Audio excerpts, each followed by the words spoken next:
Bonsoir. Et voilà qu'on est au mois de mars, on n'est pas tous morts, on a eu de la chance. Bon, la chance, je ne dirais pas que c'est de la chance, puisque c'est surtout grâce à Internet. Grâce aux personnes qui ont prévenu tout le monde qu'il ne fallait pas se faire vacciner, le gouvernement qui voulait normalement 90% de personnes qui se fassent vacciner n'en ont eu que 10%, ce qui fait que ça a inversé complètement ce qui était prévu. Et avec l'avion qui s'est fait descendre et le vaccin qui était dedans, le virus qui était dans cet avion avec le poison, tout ça, je pense que ça a dû les freiner beaucoup. Ils ont dû avoir la trouille qui est une enquête là-dessus. Donc ils ont l'air d'avoir arrêté. Depuis, on ne voit plus d'avions. Cette année, j'en ai vu aucun. Le ciel, je regarde toujours. Est-ce que c'est le mauvais temps qui fait qu'ils sortent plus, ou est-ce qu'ils ont terminé leur boulot? Est-ce qu'ils ont peur? J'en sais strictement rien. Mais pour l'instant, on a du répit. Puisqu'en ne se faisant pas vacciner, les plans de Sarkozy ont été bloqués. Seulement, qu'est-ce qui nous prépare pour la prochaine fois? On ne sait pas. Il y en a qui vont encore dire que c'est pas lui, qu'il n'est pas au courant, que c'est n'importe quoi, mais je voudrais bien qu'il explique s'il n'est pas dans ce complot de nous tuer tous, même s'il voulait détruire 80% de la population mondiale, vouloir détruire, éliminer son propre peuple. Là, c'est vraiment très grave. Il va y avoir des élections dans quelques jours et il y a encore des malades qui vont aller voter UMP.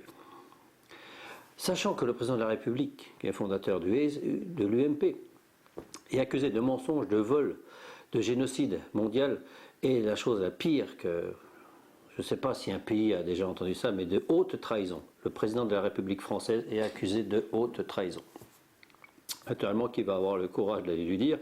Il y en a bien qui ont eu le courage, ils sont dans le maquis, on peut dire. Ils se sont barrés, ils sont recherchés par toutes les polices du monde. Et il y en a quand même qui vont voter pour Nicolas Sarkozy, pour l'UMP. Alors que l'UMP a voulu les tuer. Vous êtes encore vivants et vous allez voter contre ceux qui ont voulu vous tuer. Je ne comprends pas.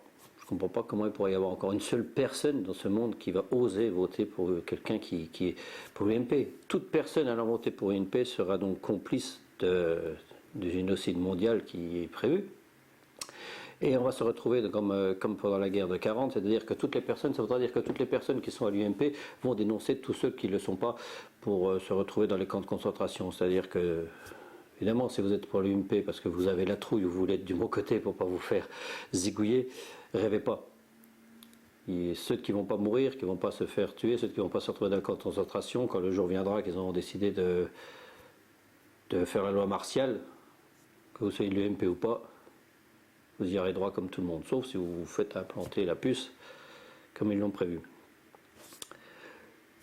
Donc voilà, on a un peu de répit, je ne sais pas jusqu'à quand. Espérons que personne ne va voter pour l'UMP, mais bon, il y a beaucoup trop de malades en France. De toute façon, c'est prévu. Il l'a bien dit, Sarkozy, personne ne l'arrêtera. Rien ne l'arrêtera. On a réussi à l'arrêter. Mais pour combien de temps? Maintenant, il y en a encore qui vont le pousser pour nous envoyer dans le gouffre. Bon. Prévenez tous ceux que vous connaissez, tous ceux qui sont pour l'UMP, qui vont voter pour l'UMP, devront être considérés comme des criminels, des traîtres. Ce sont des gens, de toute façon, que ce soit votre famille ou vos voisins, vos copains, ils vous dénonceront tous, parce qu'on a bien vu pendant la guerre avec Hitler, tous ceux qui ont dénoncé les Juifs, par peur de se retrouver au camp de concentration avec eux, tout le monde dénonçait tout le monde. Ça va se retrouver exactement pareil. Dans combien de temps? J'en sais rien, on a réussi à reculer le temps, c'est déjà ça. On a du répit. Profitez-en pour aller voter communiste, ce serait pas mal. Communiste, c'est complètement nul, mais au moins, ils nous emmerdent pas. Et on peut faire ce qu'on veut. On a quand même un peu de liberté dans la connerie du communisme. Avec ça à faire.